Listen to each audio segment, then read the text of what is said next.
Aujourd'hui, on a donc organisé une conférence sur le Big Bang de l'immobilier d'entreprise. L'objectif, c'est de faire un retour d'expérience sur le comportement en fait, des entreprises qui recherchent des bureaux sur le web et de transférer, nous, bureaux locaux, en fait, des clés pour agir, des clés pour comprendre la manière dont les entreprises se comportent. La règle de mise à disposition de l'information a totalement évolué.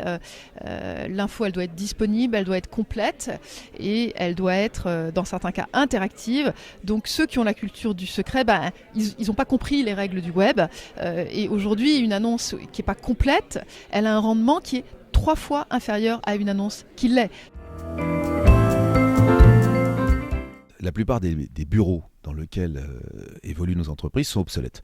Ils sont obsolètes parce qu'ils ne correspondent plus à la nouvelle manière dont les gens veulent travailler dans cette fameuse nouvelle économie numérique, instantanée, spontanée, hédoniste qui s'ouvre à nous. Et donc, il y a un marché à conquérir. Le net, c'est le meilleur moyen de convaincre les gens que c'est aujourd'hui qu'il faut déménager et aller faire ses nouveaux bureaux, aller vers des espaces plus ouverts et quitter finalement son vieil outil immobilier qui est devenu totalement obsolète. Et donc le défi de toutes les professions immobilières, qu'il s'agisse de bailleurs, de promoteurs, d'agents immobiliers, c'est de savoir apprivoiser ce net et de savoir montrer, savoir illustrer la profondeur finalement de ce marché, les qualités des immeubles qui sont à louer ou à vendre, et de provoquer ce désir de bouger, ce désir de déménager.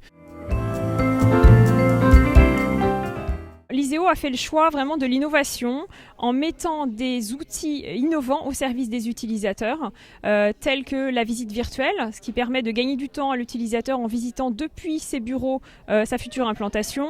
La possibilité de prendre un rendez-vous de visite en ligne, ça c'est très nouveau, de la même façon que vous prenez rendez-vous pour aller chez le médecin en ligne.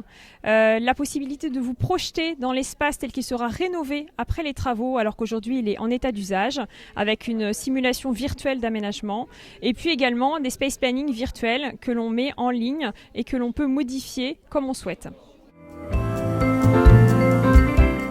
Le bureau de demain, il commence à exister déjà. Il est de plus en plus ouvert, de plus en plus varié dans le mode d'utilisation, de plus en plus convivial, avec des espaces non seulement partagés, mais également un espace place de village où les gens peuvent se retrouver, avoir des services communs, cafétéria, et encore une fois partagé. Je crois que c'est le terme le plus précis pour décrire l'évolution des bureaux aujourd'hui. Nous avons dans un premier temps la volonté de mettre en place un réseau très très dense pour que les services soient accessibles absolument partout, que vous n'ayez pas à le chercher, en tout cas pas aller très loin, et pour le trouver justement mettre en place des moyens de communication, tout simplement une application sur iPhone qui permet de localiser le site le plus proche.